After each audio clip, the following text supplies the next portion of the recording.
Merci Père, au nom de Jésus-Christ, pour ce merveilleux jour de dimanche que tu accordes dans ton Église, ce 18 août 2024. Amen. Frères et sœurs, glorifions le Seigneur Jésus-Christ pour tout ce qu'il a fait pour nous. Que ça soit au ciel ou sur la terre, notre Jésus, qui soit loué à jamais.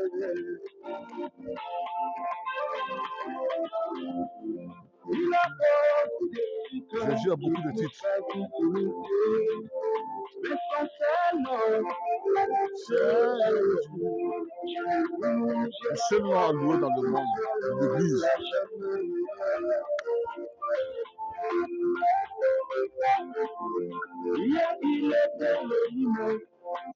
Merci Père pour tout ce que tu fais.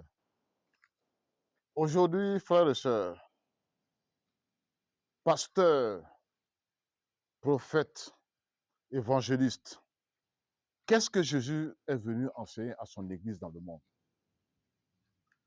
Est-ce qu'il est venu enseigner à ses fidèles qui seront les plus riches, qui auront du travail dans le monde?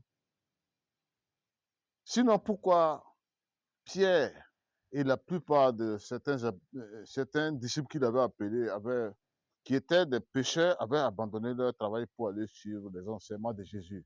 Et dites-moi, après avoir bien sûr quitté leur travail de pêcheur de poissons, et même de Lévi, Matthieu, qui avait une fonction dans l'administration publique en tant qu'agent recouvreur des impôts pour l'État. Qu'est-ce que ces gens ont eu après avoir quitté leur précédente fonction? Vous savez, aujourd'hui, moi, certains, j'ai vu des gens qui se disent être des serviteurs de Christ et qui aiment prêcher tout le temps dans les assemblées, dans les rues, en disant, oui, euh, si tu crois en Jésus-Christ, tu vas te marier, tu vas construire, tu vas avoir des enfants. Et voici la question que moi, j'aimerais bien le poser.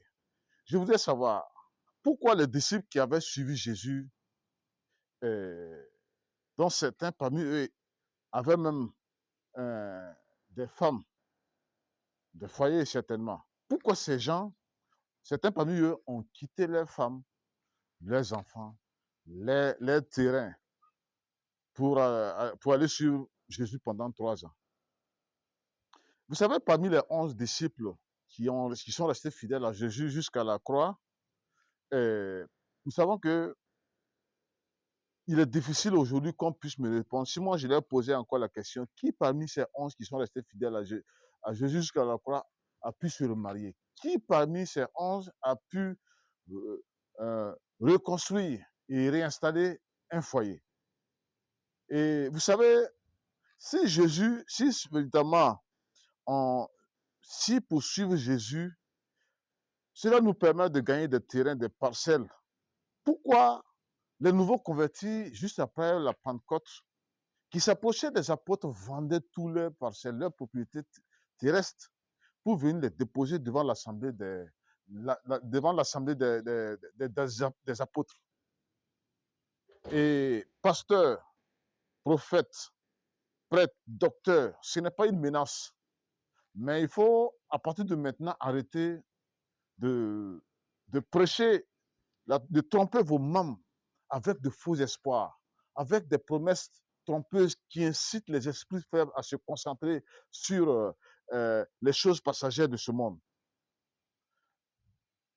Frères et sœurs, aujourd'hui, Jésus, l'enseignement profond, primordial, l'enseignement que Jésus est venu véritablement enseigner, venu donner, inculquer à ses fidèles aujourd'hui, c'est qu'il est venu apprendre à son Église à se dépouiller de tout dans ce monde et à viser uniquement le royaume des cieux.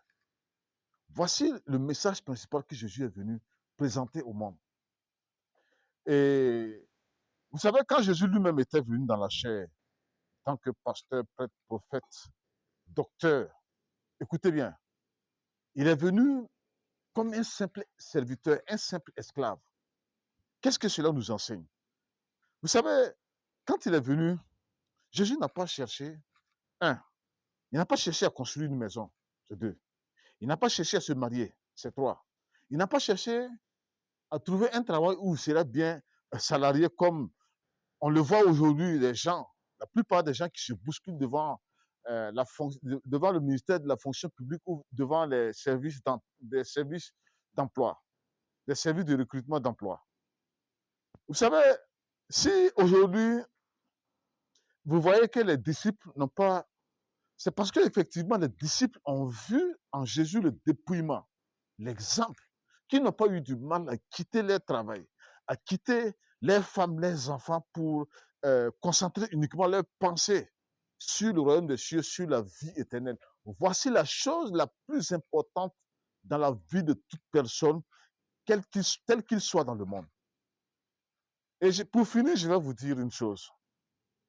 Vous savez, aujourd'hui, quand vous voyez un pasteur, un prêtre, un homme qui se dit serviteur de Dieu, qui, au lieu de se dépouiller pour donner l'exemple, pour attirer les gens vers le royaume des cieux, il exhibe fièrement sa vie de luxe, sa belle voiture, sa belle maison, et même si il ose même se glorifier en présentant les grandes réalisations qu'il aurait fait dans ce monde, frères et sœurs, comprenez tout simplement que ce type n'est pas un vrai serviteur de Christ. Il est un serviteur du monde. C'est-à-dire, son esprit, c'est d'attirer vos pensées à vous concentrer sur le monde et non sur le royaume des cieux, comme Jésus-Christ lui-même. Il est venu donner l'exemple en se dépouillant pour montrer l'exemple à son Église. Vous savez, aujourd'hui, Pascal, je suis un homme libre. Personne ne peut se glorifier de payer Pascal. Et je sais que beaucoup de gens diront, ouais, si tu vois qu'il parle comme ça, c'est parce qu'il n'a rien à faire. Mais heureusement que je ne suis jamais venu devant vous pour venir mendier. Je vois des gens qui disent, ah, celui-là, c'est un vieux con. Euh, est-ce que ce type-là même, son truc-là fonctionne? C'est-à-dire que, est-ce que son truc-là fonctionne? Voilà pourquoi il n'est pas marié. Vous savez, moi, ma vision, elle est spirituelle. Je regarde les royaumes des cieux. N'oubliez pas que la parole de Dieu nous dit, cherchez d'abord, premièrement, le royaume et la justice de Dieu, et tout le reste vous sera donné comme un cadeau. Mais attends, dites-moi aujourd'hui, qui a cet esprit aujourd'hui? Même les pasteurs, même n'enseignent pas cela. C'est difficile. Les gens sont plus concentrés à chercher d'abord le monde avant de chercher, c'est-à-dire le contraire, avant de chercher le royaume des cieux. Ce n'est pas comme ça la parole de Dieu. Voilà pourquoi moi j'interpelle les pasteurs, les prêtres aujourd'hui. Dépouillez-vous de ce faux enseignement qui attire les gens vers le monde et non vers Christ.